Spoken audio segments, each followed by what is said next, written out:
as short and sweet as possible. But Burning Lands has started to get even worse. Yep, I didn't know that was possible, but a lot has gone down even just in the last day or so. As a 60-second summary, Burning Lands was a Vietnam FPS set to rival that of Squad. It garnered a lot of support from the Milsim fanbase and recently released its early pre-alpha access to some backers. The Kickstarter launched and was funded in a matter of days, blasting through its targets with tens of thousands of dollars. Yet a few days ago, the development team, 19 strong, released a statement saying they were on strike as they were unhappy with the management behind the game. Chance, the lead developer and director, was not shifting his weight and not appointing a board of directors like most of the team wanted.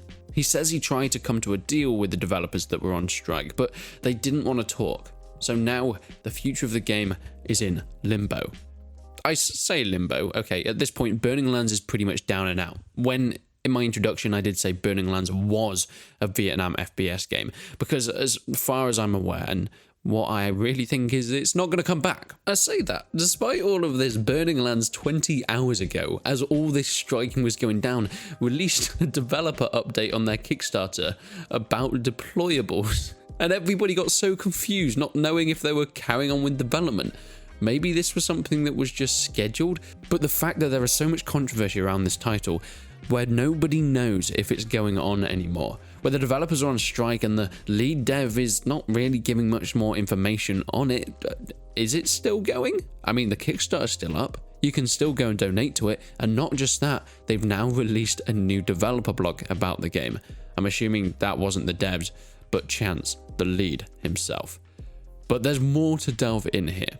You see, since my last video, which in it I revealed that when I actually covered Burning Lands, Chance sent me a DM.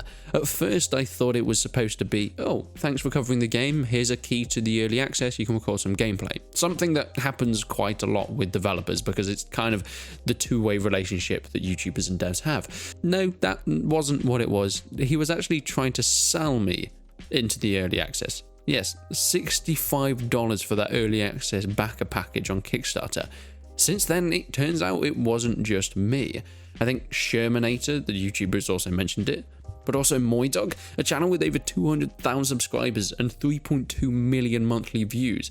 You know, someone who is pretty successful on YouTube and will be working on this stuff full time, tweeted, "Would you be surprised to know that the lead dev from Burning Lands asked me to prepay for early access through his own personal PayPal account?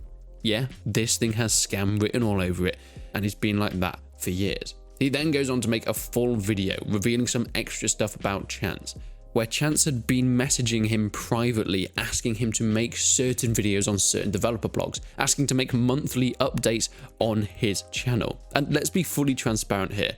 This is just a roundabout way of trying to get a free sponsored partnership with a YouTuber.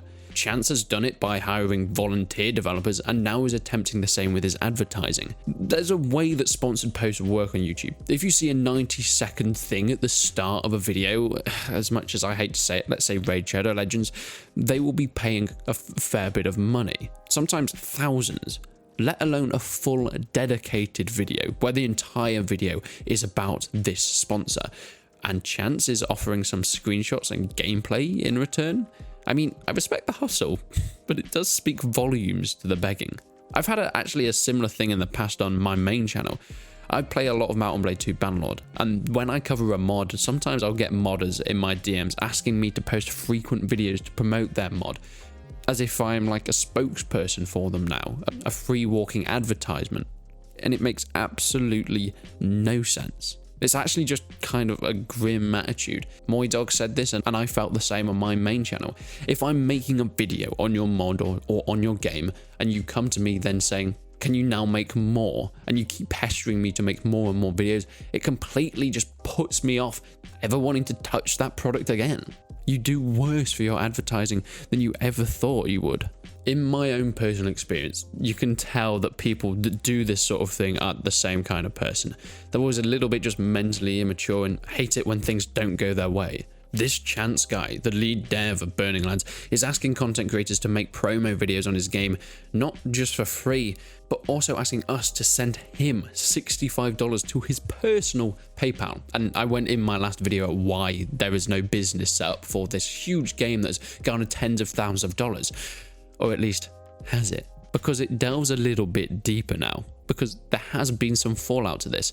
The Kickstarter has gone crazy. As you might have guessed, people have started to steer away from Burning Lands quite a bit, and because of it, the fully funded Kickstarter is now way below 100%. In fact, it's on £32,000 out of its £40,000 goal. So they have sailed so deep down the rabbit hole, and I think it was funded by maybe 150, 160%. So they've lost tens of thousands of pounds because of this debacle. Now, this would be something horrific for any development team, and don't get me wrong, I do feel for the devs that are on strike, but I guess it shows that their strike is working in some way. Unfortunately, whether Chance changed his mind, I don't know.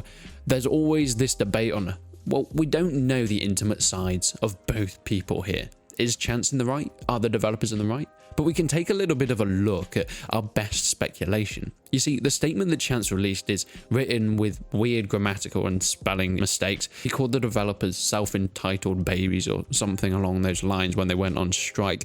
Even in his own statement, he said he tried to speak to the developers but didn't give any details of what he was doing. Because from what I could hear, yeah, he might have said the developers, let's talk, but then didn't give any constructive feedback or try and meet somewhere and compromise in the middle with what they were requesting, which was for him to step down. It seems like he's a very prideful person that does not want to be a part of this as a team player, but wants to take the glory of a game that nobody knew he was a part of until a few days ago. Let's be honest here. And while he's in the hot seat, I don't think this is going to go any further. So what can be done? Well, unfortunately, nothing from most people's sides. I think we'll try and keep you as updated as possible to what's going on, but I would pretty much assume that the game is dead and buried at this point. Maybe it'll come back in some form if the development team decide to go off on their own in some way, even if I don't know if they can. But if you have money in the Kickstarter, please try and save it if you can, because it doesn't look like this game is going anywhere, and there's still £32,000, about $40,000 in that Kickstarter, which is horrible that those people are going to be losing that money if they don't pull it out as soon as possible. Because yeah, I would have loved this game to be made, and it has such great potential, but unfortunately it seems like there are two sides here, a 19-man development team versus one lead developer. And if a lot is saying the same thing, it's kind of obvious which side is in the right.